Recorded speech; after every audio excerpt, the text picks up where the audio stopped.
Thank you, and good evening, ladies and gentlemen. My name is Charlie Elder. I was the head football coach at De Anza College in Cupertino, California in 1977, 78, and 79. If you have an iPhone, Cupertino is the home of Apple Computer.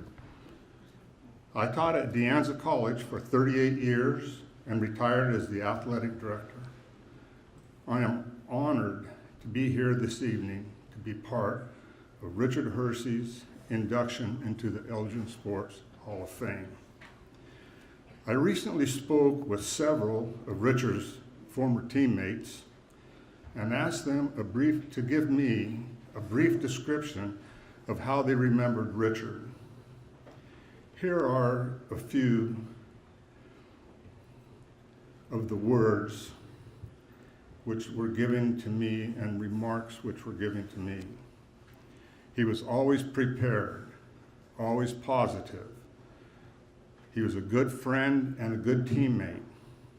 He never complained. He was humble and determined. He had pride. He was thoughtful and kind, mentally tough, physically strong, and very smart. He always did his job and helped his teammates. One of my sayings was, and I drilled it into their heads every day, do your job and then help your buddy. You do your job and then you help your buddy. Richard did that. In 1976, De Anza College was 1-9, last place. I became the head coach in 1977 season. We were in the Golden Gate Conference in Northern California. There was 9 teams, the strongest conference in the state of California at the time. We only had 5 schools to draw from. Most of the other colleges in the conference had between 15 and 30 schools to draw from. I knew I only had to get 3 or 4 key players from outside our district and we could compete with them. I first wanted a quality running back. My prayers were answered when Richard Hersey came to town. I will never forget seeing Richard walk off towards me at the San Francisco International Airport. 6'2", 190 pounds, and he was wearing a white Panama hat. Very, very impressive. I took him home and my family got to know Richard. He stayed a couple days at our house, then moved into his own place. His first day at practice showed me his get off and his vision. What a gift we had. As a freshman, he brought an average group of players up at least 2 levels. He broke the school rushing record for 1 game. He also set single season records for the most carries, most yards, and total offense. He was all conference in the toughest conference in the state. He was all state and he was all American his freshman year. As a team, we were 6 wins, 4 losses, 2nd place in our conference, the best De Anza College had ever done.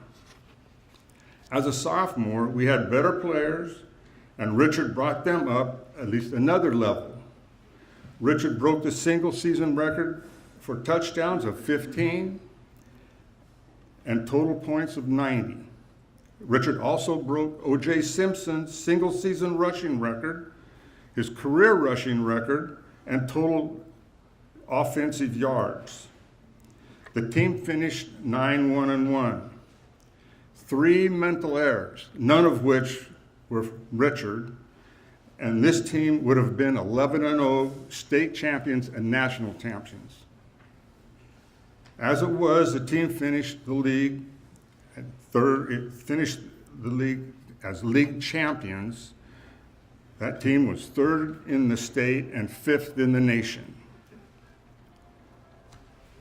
Enough of that, okay? Now a couple of stories about Richard. We only had a few rules on our team, one of which was never be late. Well, Richard was sick one day, early in his freshman year, and he didn't call anyone.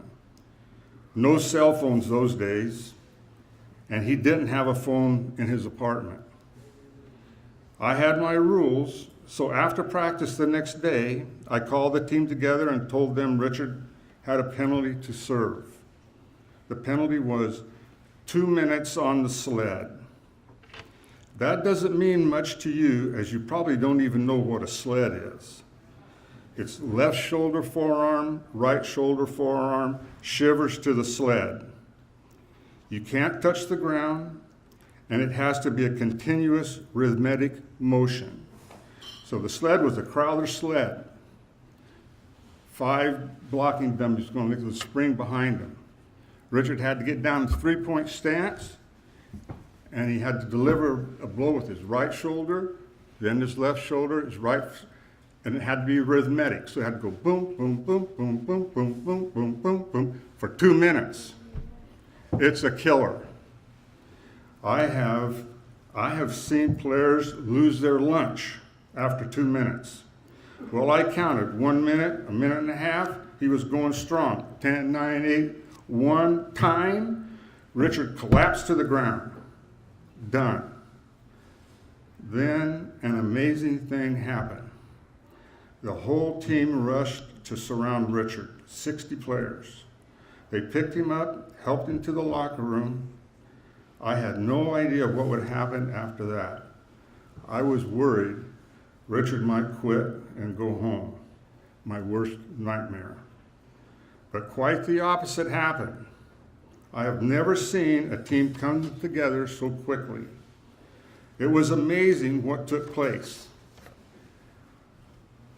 The team bonded in a 2-minute penalty drill.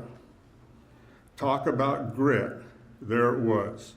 Right there, Richard became their leader and continued to lead for his entire career at De Anza College. Another fond memory of mine is Richard's freshman year. We were playing Chabot. Chabot College, we had never beaten.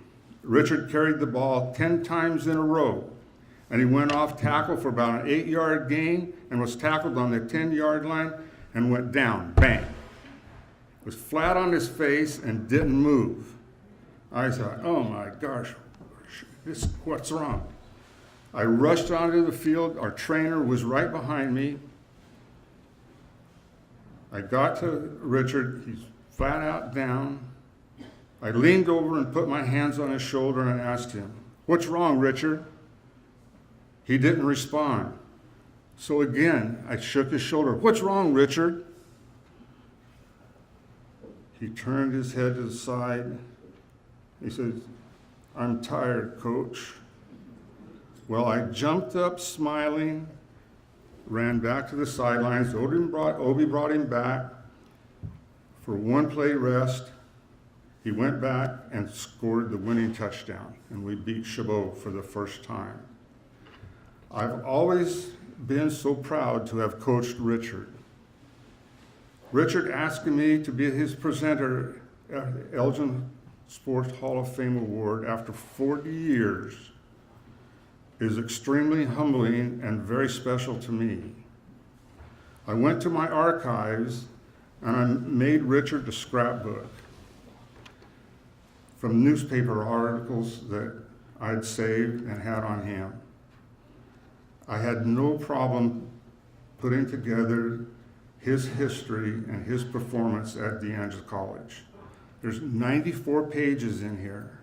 Every one has his name on it. He was only at De Anza for a year and a half, 2 seasons.